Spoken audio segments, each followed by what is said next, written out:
বন্ধুরা, তোমাদের সকলকে জানাই শুভ শারদীয়ার প্রীতি শুভেচ্ছা এবং অভিনন্দন। আজ চতুর্থী, তো এই চতুর্থীর দিনে আমরা বেরিয়ে পড়েছি ঘুমনে। এই চতুর্থীর দিনে আমরা বেরিয়ে পড়েছি ফার্স্ট টাইম। 4 বছর হয়ে গেল কলেজে, গলাটা প্রচণ্ড বসে গেছে, তার কারণ আস্তে তোমরা সব ভ্লগগুলো দেখতে পাচ্ছ, অনেক কোথায় কোথায় গেছি এবছর পূজা দেখতে, তো ওই কারণটা হচ্ছে ব্যাপার। তো ব্লগটা তোমরা কন্টিনিউ দেখতে থাকো। আর আজকে কোথায় কোথায় ঘুরছি না ঘুরছি, কী হচ্ছে না হচ্ছে, সমস্ত কিছু আজকের এই ব্লগে থাকছে। তো চলো, লেটস স্টার্ট।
এই মুহূর্তে আমরা একটু বর্তমানে চলে এসেছি বড় নীলপুর মোড়ে। এই যে হচ্ছে মন্দির। আজকে আমাদের সঙ্গে এসছে কারা কারা, এই যে রয়েছে দীপঙ্কর, রয়েছে জ্যোতি, সে হাই, ডোনা, আছে গোলু। কেমন লাগছে এসে বলো? ভালো লাগছে। Hello hello hello. এবারে কত মানে বর্ধমানে এবারে কত বছর হলো দেখছি বর্ধমান পুজো? আমি তো 1 বছরই দেখছি। এটাই ফার্স্ট? হ্যাঁ, এটাই ফার্স্ট, এটাই লাস্ট আমাদের সবারই।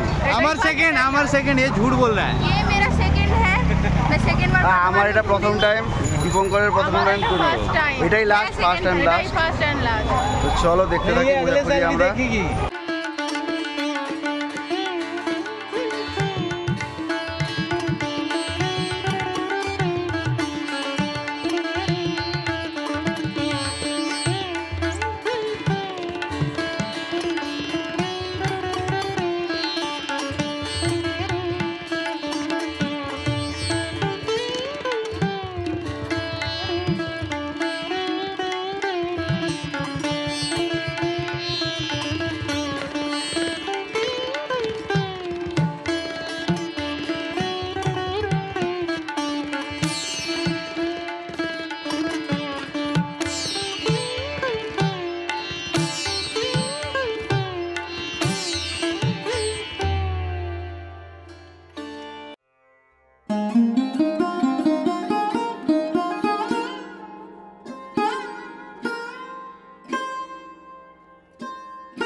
মোটামুটি বর্ধমানে পুজো পরিক্রমা আজকেই শেষ হলো। তো আজকে এখন পুজো যেহেতু শুরু হয়নি, তো তার মধ্যে কিছু কিছু প্যান্ডেল এখনও খুলেনি, তো যতটা করেছি সেটাই আজকে আমি তোমাদের সামনে তুলে ধরলাম। তো আজকের এই পর্বটি কেমন লাগলো অবশ্যই কমেন্ট করে জানা, এবং কোন প্যান্ডেলটা সবচেয়ে ভালো হয়েছে, কোথাকার আলোকসজ্জা ভালো, কোথাকার মণ্ডপসজ্জা ভালো, কিংবা কোথাকার প্রতিমা এখনও ভালো হয়েছে।